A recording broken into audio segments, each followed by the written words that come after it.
अध्याय 3 पाइपलाइन की शक्ति। यह दो विपरीत ध्रुवों की कहानी है। एक तरफ है एक मशहूर बेसबॉल खिलाड़ी और दूसरी तरफ है एक छोटे कस्बे की प्राथमिक स्कूल टीचर। इससे ज़्यादा अलग दो व्यक्ति नहीं हो सकते। एक युवक था और दूसरी बुजुर्ग महिला। एक को हर साल करोड़ों डॉलर मिलते थे, जबकि दूसरे ने कभी 10,000 डॉलर से ज़्यादा नहीं कमाए थे।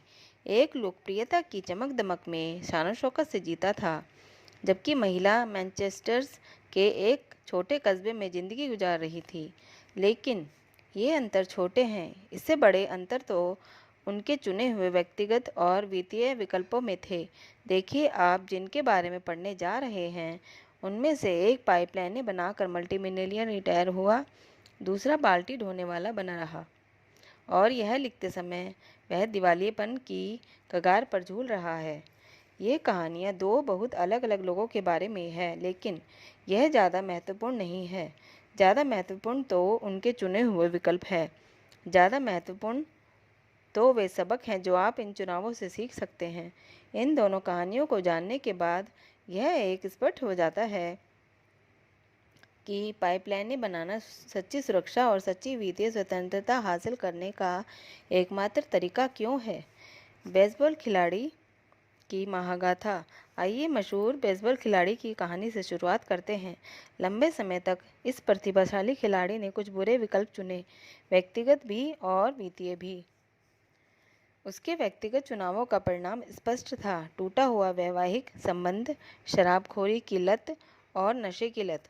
यह अपने आप में पर्याप्त बुरा है, लेकिन उसके वित्तीय चुनाव भी उतने ही बुरे रहे हैं, क्योंकि आज की तारीख में वह कड़का है। मुझे यकीन है कि आपने इस खिलाड़ी के बारे में सुना होगा। वह लगभग 20 साल से लोकप्रियता की चमक दमक में रह रहा है। उसका नाम है डैरिल स्ट्रॉबेरी। उसकी कहानी हमें आगाह करती है कि वित्तीय स्वतंत्रता हासिल करने के लिए हमें क्या नहीं करना चाहिए। डैरिल स्ट्रॉबेरी का लगभग आधा जीवन पेशेवर बेसबॉल खेलते खेलते गुजरा है। यह 38 वर्षीय आउटफील्डर किशोरावस्था में ही बड़ी लीग में खेलने लगा था और उसे तुरंत ही अगला टेस्ट विलियम्स घोषित कर दिया गया था। स्ट्रॉबेरी ने अपने करियर में भारी दौलत कमाई, हर साल 2 से 5 मिलियन डॉलर के बीच, और यह तो सिर्फ बेसबॉल खेलने से होने वाली आमदनी थी। इसके अलावा विज्ञापनों, व्यक्तिगत उपस्थिति वाले कार्यक्रमों, भाषणों और ऑटोग्राफ दस्तखत के भी हर साल 2 मिलियन डॉलर जोड़ लें। इस तरह कुल मिलाकर अपने 40वें जन्मदिन से पहले 50 से 100 मिलियन डॉलर कमा चुका है। स्ट्रॉबेरी हमेशा नहीं खेलता है। इतने ज़्यादा पैसे कमाने वाले आदमी की पूरी ज़िंदगी शान और शौकत से गुजरेगी, सही है? गलत है। एक स्थानीय अखबार में खबर छपी थी, स्ट्रॉबेरी के पास अपनी वर्तमान पत्नी कैरिस और उसके 3 बच्चों को सहारा देने के लिए कोई आमदनी या बचत नहीं है। 100 मिलियन डॉलर कमाए और उसमें से कुछ भी नहीं बचाया। हुआ क्या था? उसने सब कुछ खर्च कर दिया था। महंगे मकान, महंगी कारें, कानूनी विवादों से रक्षा करने के लिए महंगे वकील, महंगा तलाक, नशे और शराब के महंगे पुनर्वास क्लिनिक। जब मैं यह लिख रहा हूँ तो स्ट्रॉबेरी को बेसबॉल खेलने से निलंबित कर दिया गया है। उसका मतलब है कि उसके पास कोई आमदनी नहीं आ रही है। जो एकमात्र चीज़ अब भी आ रही है वे हैं बिल, और बिल हर दिन, हर महीने उसी तरह लगातार आ रहे हैं जिस तरह मानसून में बारिश आती है। मिलेनियर कैसे बने? दूसरी कहानी का अंत काफ़ी अलग है। यह छोटे कस्बे में रहने वाली मार्गरेट ओ डानेल नामक टीचर की कहानी है। इस कहानी से यह साबित होता है कि बड़ी पाइपलाइनें बनाने के लिए आपको बड़ी बाल्टियां ढोने की ज़रूरत नहीं है। श्रीमती ओ डॉनेल ने 50 साल से ज़्यादा समय तक स्कूल में पढ़ाया। जब 70 की उम्र के बाद वह रिटायर हुई तो वह हर साल लगभग $8,500 कमा रही थी, लेकिन 100 वर्ष की उम्र में अपनी मृत्यु के समय वह 10 अलग अलग परोपकारी संस्थाओं को लगभग $2 मिलियन छोड़ कर गई, जिसमें उसका चर्च, उसकी पढ़ाई कराने वाले स्कूल और बाइकाट स्काउट ट्रूप शामिल थे। $10,000 प्रति वर्ष से भी कम आमदनी वाली महिला इतनी भारी दौलत कैसे इकट्ठी कर सकती थी? आसान है। उसने अपने शेयरों में नियमित मासिक निवेश करके दीर्घकालीन निवेश पाइपलाइन बनाई और इसे समय के साथ चक्रवृद्धि होने दिया। मार्गरेट को शेयरों में मज़ा आता था। उनके ब्रोकर बॉब बोनाल्स्के ने कहा, पहली बार जब मैं उससे मिला तो उन्होंने मेरी डेस्क पर 3 कागज़ फेंक कर कहा था, मैं इन कुत्तों के साथ क्या करूं? वे उन शेयरों के बारे में बोल रही थी जो अच्छे नहीं चल रहे थे।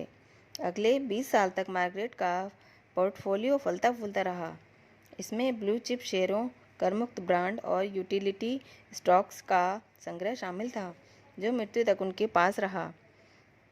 उन्होंने अपने किसी भी निवेश को शायद ही कभी छुआ, लेकिन वह अपनी रिटायरमेंट पाइपलाइन को साल दर साल बनाने में जुटी रही। छोटे त्याग, बड़े परिणाम। अब अगर आप यह सोच रहे हो कि मार्गरेट उन पाई पाई बचाने वाली कुंवारी महिलाओं जैसी थी जो कूपन काटती है और उपयोग किए हुए टी बैग बचाती है, तो आप गलत सोच रहे हैं। वह प्राय सहेलियों के साथ बाहर खाना खाने जाती थी, नई बुक चलाती थी और प्राय लंबी छुट्टियों का आनंद लेने के लिए विमान से यूरोप जाती रहती थी। इस महिला ने खुद को जीवन के आनंदों से वंचित नहीं किया, लेकिन उन्होंने खर्च में अनुशासन और संयम का परिचय दिया। उसने हर महीने बचत की, हर महीने निवेश किया, रिटायरमेंट के बाद भी। देखिए, मार्गरेट दीर्घकालीन पाइपलाइन निर्माता का आदर्श उदाहरण है। उन्होंने 20 साल की उम्र के बाद ही बचत और निवेश शुरू कर दिया था और वह 100 साल की उम्र में अपनी मृत्यु तक यही करती रही। जैसा आप अगले अध्यायों में सीखेंगे, पाइपलाइनें समय के साथ बड़ी और ज़्यादा बड़ी होती जाती है। पाब्लो की तरह पाइपलाइन निर्माताओं को पहले कुछ दिनों, महीनों या वर्षों में अपने प्रयासों के ज़्यादा फल नहीं दिखते हैं, लेकिन समय के साथ निरंतर और अनुशासित प्रयास छोटे छोटे योगदानों को भारी लाभ में बदल सकते हैं। पाइपलाइनें तब भी पानी लाती रहती है जब बाल्टियां सूख जाती हैं। अब आप मेरी इस बात का मतलब समझ गए होंगे। जब मैंने पाइपलाइन की शक्ति के बारे में बात की थी, डैरिल स्ट्रॉबेरी बरसों तक एक बड़ी बाल्टी ढूंढते रहे, लेकिन आज उसके पास दिखाने के लिए क्या है? कुछ नहीं, सिर्फ कैंसल्ड चेकों के बक्से। स्ट्रॉबेरी के पास पाइपलाइन बनाने के लिए 20 साल थे। अगर उसने सिर्फ अपनी 10% आमदनी बचाई होती और शेयर बाजार में निवेश करके पाइपलाइन बना ली होती, तो आज उसके पास $20 मिलियन और $100 मिलियन के बीच की जीवन की डोर होती। लेकिन उसने ऐसा नहीं किया। कोई पाइपलाइन नहीं मतलब कोई अतिरिक्त आमदनी नहीं। स्ट्रॉबेरी यह मानकर चल रहा था कि उसकी बड़ी बाल्टी कभी नहीं सूखेगी। यह बहुत बड़ा मुगालता था, गलत धारणा थी। बाल्टियाँ खुद ब खुद भी नहीं भरती हैं, चाहे वे कितनी ही बड़ी क्यों ना हो। इसलिए बाल्टी ढोने वाले को इसे दोबारा भरने के लिए नदी तक जाना होता है। जब वह ढोना बंद छोड़ देता है, रिटायरमेंट की वजह से या बीमारी या चोट या दीर्घकालीन थकान की वजह से, तो बाल्टी सूखने लगती है। दूसरी ओर पाइपलाइनें बाल्टियों के सूखने के लंबे समय बाद भी मुनाफा देती रहती है। यह नियम बड़ी बाल्टी ढोने वालों के लिए भी उतना ही सच है जितना कि छोटी बाल्टी ढोने वालों के लिए है। जैसा मैंने कहा है, बाल्टी का आकार महत्वपूर्ण नहीं होता। बड़ी बाल्टी वाले लोगों में ज़्यादा खर्च करने की प्रवृत्ति होती है। वित्तीय स्वतंत्रता की कुंजी यह है कि पाइपलाइन निर्माता की मानसिकता अपनाएं और फिर अपनी पाइपलाइन योजना पर काम करें। बाल्टी जितनी ज़्यादा छोटी होती है, पाइपलाइन की ज़रूरत उतनी ही ज़्यादा होती है। ढेर सारे पैसे कमाना वित्तीय स्वतंत्रता की गारंटी नहीं है, यह सिर्फ पाइपलाइनों से ही संभव है। अगर आप पाइपलाइन रणनीति नहीं अपनाते हैं तो आपकी बाल्टी अंततः सूख जाएगी। मैंने आपको डैरिल स्ट्रॉबेरी की कहानी एक बिंदु को अतिरंजित करने के लिए बताई है, लेकिन अगर आप डैरिल स्ट्रॉबेरी की इतनी बड़ी बाल्टी सूख सकती है तो आपकी बाल्टी का क्या होगा? इस बारे में सोचें। स्ट्रॉबेरी एक वेतन से दूसरे वेतन तक जीता था। आपकी स्थिति कैसी है? स्ट्रॉबेरी ने इस तरह काम किया था मानो उसकी बाल्टी ढोने वाले दिन कभी ख़त्म नहीं होंगे। आपकी स्थिति कैसी है? स्ट्रॉबेरी ने मूर्खता से पैसा खर्च किया और समय बर्बाद किया, जबकि वह इसका समझदारी से इस्तेमाल करके जीवन की डोर बना सकता था। आपकी स्थिति कैसी है? निश्चित रूप से स्ट्रॉबेरी ने कुछ बुरे विकल्प चुने जिनकी वजह से उसके बहुत सारे पैसे बर्बाद हुए, लेकिन उसका सबसे बुरा वित्तीय चुनाव यह था कि उसने कभी पाइपलाइन बनाने की कोशिश नहीं की। यह अक्षम्य है, वह क्या सोच रहा था। दूसरी ओर मार्गरेट और डॉनेल अब बाल्टी ढो रही थी। तब उसने समझदारी से पाइपलाइनें बना ली।